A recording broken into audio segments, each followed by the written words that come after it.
स्फुरत् परानन्द रस आत्मकेन स्फुरत्परानन्दरसात्मकेन त्वया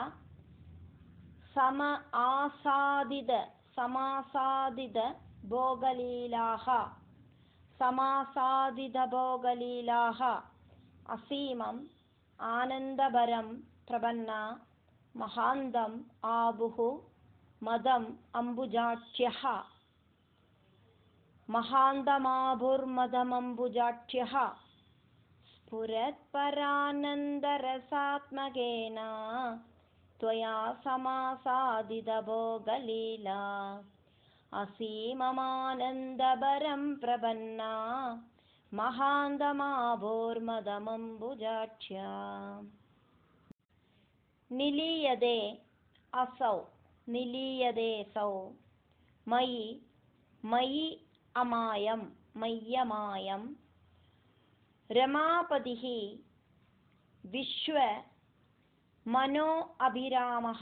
मनोभिरामः इति स्म सर्वाः कलिताभिमानाः निरीक्ष्य गोविन्द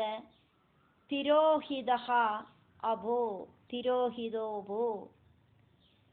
निलीयतेऽसौ मय्यमायं रमापतिर्विश्वमनोभिरामा इति स्म सर्वा कलिताभिमाना निरीक्ष्य गोविन्द तिरोहितोऽभू राधाभिधां तावद् अजातगर्वाम् अधिप्रियां गोपवधूं मुरारे भवानुपादाय गतः विदूरं तया सह स्वैरविहारकारी राधाभिधां तावदजातगर्वाम् अधिप्रियां गोपवधूं मुरारे भवानुपादाय गतो विदूरं तया सह स्वैरविहारकारी तिरोहिते अद त्वयि जाततापाः तिरोहिते अद त्वयि जाततापाः समं समेताः कमलायदाक्ष्यः वने वने त्वां परिमार्गयन्त्यः विषादम् आबुः भगवन् अपारम् विषादमाभुर्भगवन्नपारम् तिरोहिते त्वयि जाततापा समं समेता कमलायदाक्ष्या वने वने त्वां परिमार्गयन्त्यो विषादमाभुर्भगवन्नपारम् हा चूदा हा चम्पका कर्णिकारा हा मल्लिगे मालती बालवल्यः किं वीक्षितः नो हृदयैकचोरः इत्यादि ताः त्वद् प्रवणाः विलेभुः हा चूदा हा चम्पका कर्णिकारा हा मल्लिके मालती बालवल्या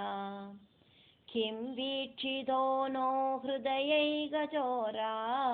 इत्यादि तास्त्वत्प्रवणा विलेपो निरीक्षितः अयं निरीक्षितोऽयं सखी पङ्कजाक्षः पुरः मम इति आकुलम् आलपन्ति ममेत्याकुलमालपन्ति त्वां भावनाचक्षुषी वीक्ष्य काचिद् तापं सखीनां द्विगिणीचकार निरीक्षितोऽयं सखि पङ्कजाक्षा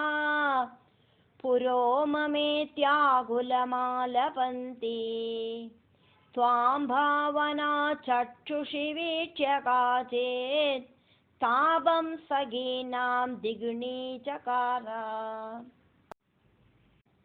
त्वद् आत्मिकाः ताः त्वदात्मिकास्ता यमुनातडान्ते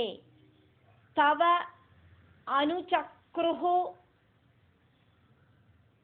तवानुचक्रु किल चेष्टितानि विजित्य भूयोऽपि तदैव मानाद् त्वया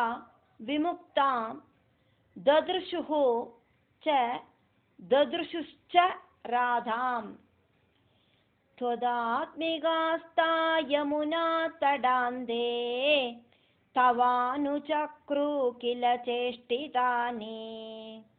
विजित्य भूयोऽपि तदैव मानात्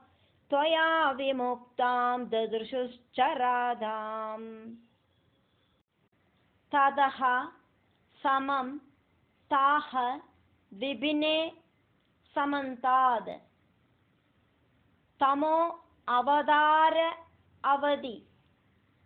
तमोऽवतारावधि मार्गयन्त्यः पुनः पुनर्विमिश्रा यमुनातडान्ते वृषं विलेबुश्च जगुः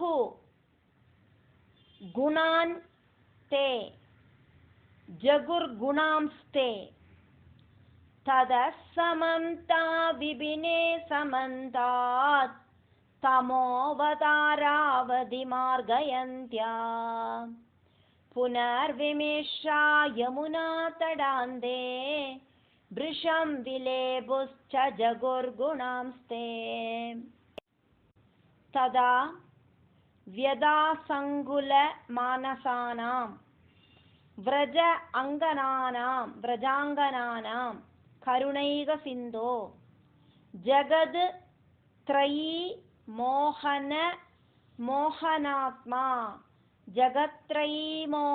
मोहनात्मा त्वं प्रादुः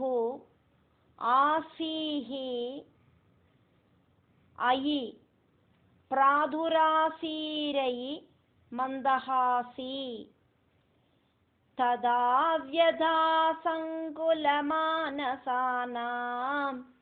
व्रजाङ्गनानां करुणैकसिन्धो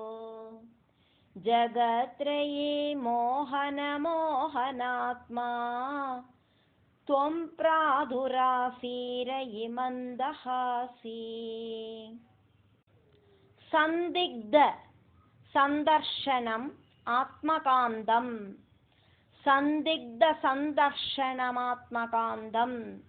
त्वां वीक्ष्य तन्व्यः सहसा तदानीं किं न चक्रुः प्रमदादिभाराद्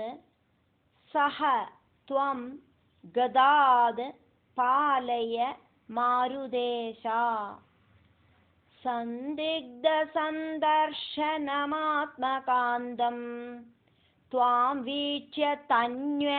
सहसा तदानीं किं न चक्रुप्रमदादिभारात् स त्वं गदात् पालय मारुदेशा।